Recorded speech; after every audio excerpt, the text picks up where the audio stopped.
মা, শ্বশুরবাড়ির লোকজনদের নিয়ে ভালোভাবে থাকিস, সবার সাথে ভালো ব্যবহার করিস।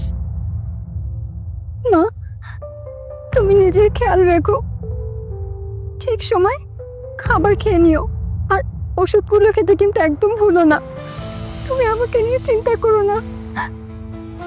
আমাকে নিয়ে তুই কোনো চিন্তা করিস না মা।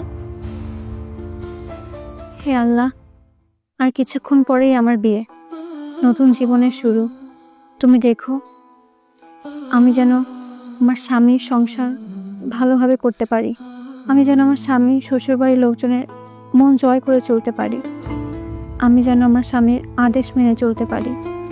তুমি আমাদের দাম্পত্য জীবনে সুখ, শান্তি ও বরকত দান করো আল্লাহ।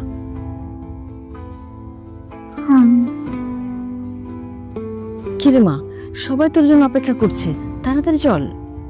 মা চলো।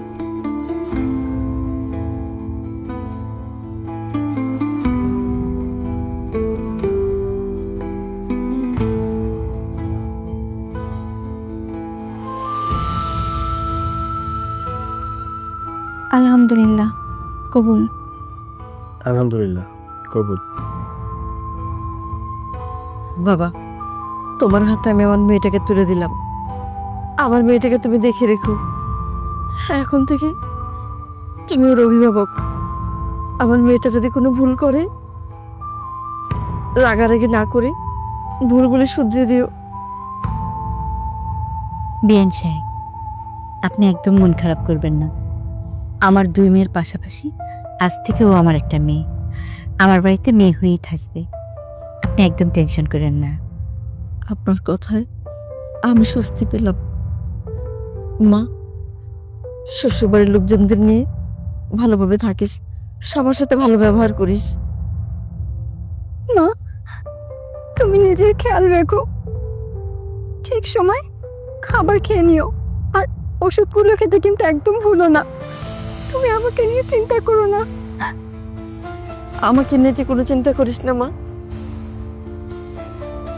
কি ব্যাপার, এত দেরি হচ্ছে কেন? আরে ওদিকে বাবা গাড়ির কাছে দাঁড়িয়ে আছে, চলো তাড়াতাড়ি চলো।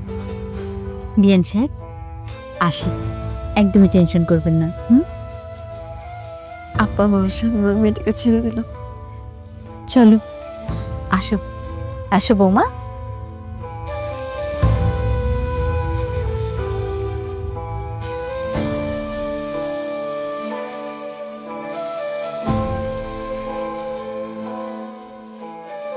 কি ব্যাপার অয়ন? তোমার বউ তো দেখি ঘরের ভিতরে লম্বা এক ঘোমটা টেনে বসে আছে। আরে এখানে তো সব আমরাই, বাইরের কোনো লোকজন তো এখানে নেই, সব আমরা পরিবারের লোকজন। আমাদের সামনে কিসের লজ্জার, কিসের পর্দা? তা তোমার বউকে কি দেখতে পারবো না নাকি?